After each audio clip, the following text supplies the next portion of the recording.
La nivel european trebuie să vedem două lucruri distincte. Se încearcă să se abordeze problema migrației sub aspect umanitar.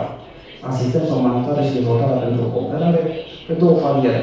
În primul rând, dimensiunea internă a Uniunii Europene, prin care se încearcă să se apeleze la solidaritatea, responsabilitatea statelor membre de a se integra migranții. Este o solicitare dezmenționată și din ultimele declarații ale lui Claude Juncker, raportul privind starea Uniunii din septembrie, s-au dus mulțumiri majore, importante, a fost nominalizată Italia, s-a exprimat gratitudinea pentru modul în care a reușit să gestioneze migrația. Trebuie să remarcăm acest lucru și în privința, în special, a salvării pierderii de vieți omenești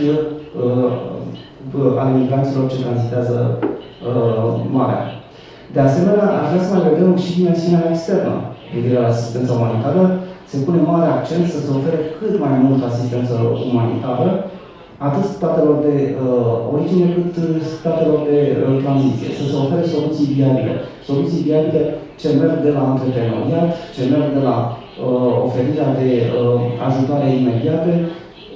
Ne reamintim de recunoscuta facilitate pentru refugiații semnată între Uniunea Europeană și Turcia, agreată de Uniunea Europeană, foarte criticată de către organizații internaționale, cum ar fi Societatea Internațională de Cruce Roșie și de Semiluna Roșie, din perspectiva faptului că se îngrădesc drepturile fundamentale ale refugiaților.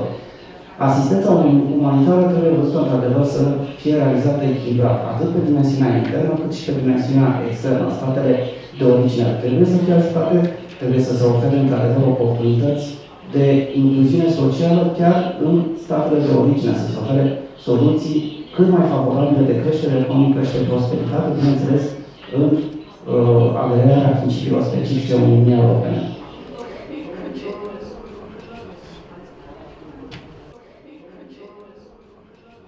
Sar tot felul de formalități și dau cuvântul lui Mihai. Grazie. Ladies and gentlemen, hello, good morning. The audience dictates the content, because one of the greatest fears in today's media, especially the one on the internet, is bad comments. People unsubscribing, getting hate, getting dislikes. If you don't give the people what they want, it doesn't matter whether that people just represent a fraction of the audience. If you don't give people what they want, you lose your audience, you lose your audience, you lose your traffic, you lose your traffic, you lose your money, and then you shut down, you file for bankruptcy, you'll go home and get a decent job. Sorry, no, you can't do that. As I said, they want to be reassured, and there is no longer a form of dialogue.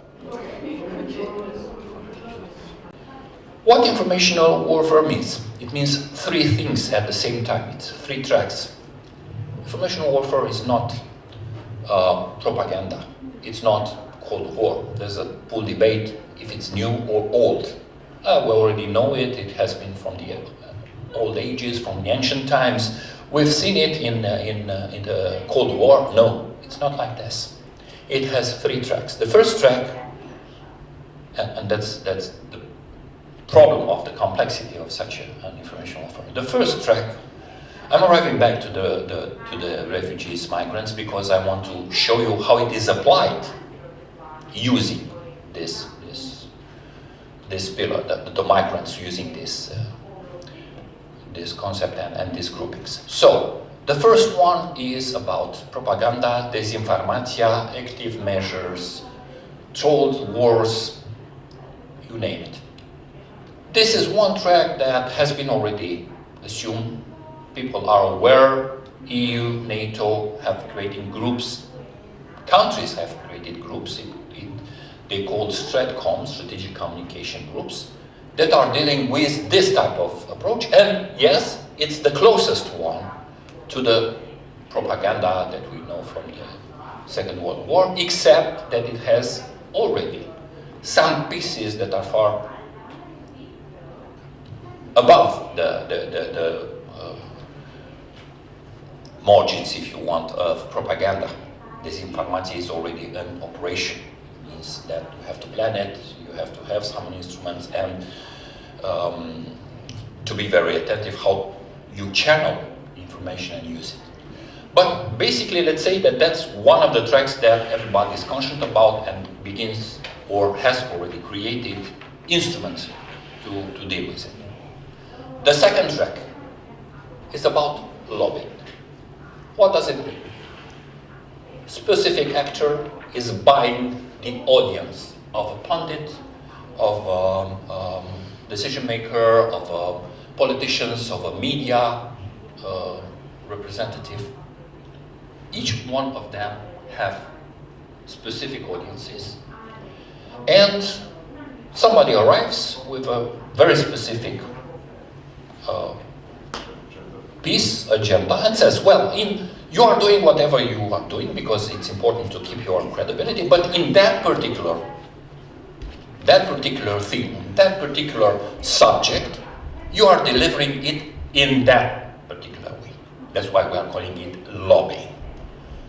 Basically, the guy accepts money and delivers the message on the very specific theme that it has been paid to do so. In that area, it's very difficult to make a line. By the way, I'm going to come back to the thin lines between what is genuinely and it is objectively and it is linked to our basic value that we are defending, which is the free speech, free flow of ideas, debates, whatever, and what moves on the other side, which is already aggression. Now, how can you decide, how can somebody realize that when you have a commentator, pundit, whatever, who are delivering to you an analysis, it's his genuine analysis, it's his thoughts, or it's somebody who puts him to deliver a specific message and a specific alternative reality? Well, it's very difficult, and in that area, the instrument to deal with this part is the intelligence. But we are not there. And that's the third track, which is already a military track. It is about psychological operation. It is about recruiting, conditioning on the internet, in the virtual space. But it's really a game of cat and mouse. As technology evolves, there are going to be more ways that new tools that who created them back then didn't imagine that, oh, this social media will actually be part of a warfare information. But it's a game of cat and mouse. And at the end of the day, if the news, as you have said, they do propagate, they do reach the numbers, they cause damage. And to prevent them is very complicated. So I'll go a level down that unless we create media literacy for the people, mass media literacy, to understand the traditional media, the new media, etc., how they work, to question and the fact-checking and all these kind of things, this is good, but it has to be really, really complemented. What you are saying has its usefulness, but unless it's complemented by real media literacy, through the people, through schools, through democratic dialogue, it's going to be a game of cat and mouse, and also having governments deciding, having such strong authority to decide, okay, how are we going to stop the news, the bad fake news? Who guarantees me that a government may not label a genuine news as a fake one? So that was my point.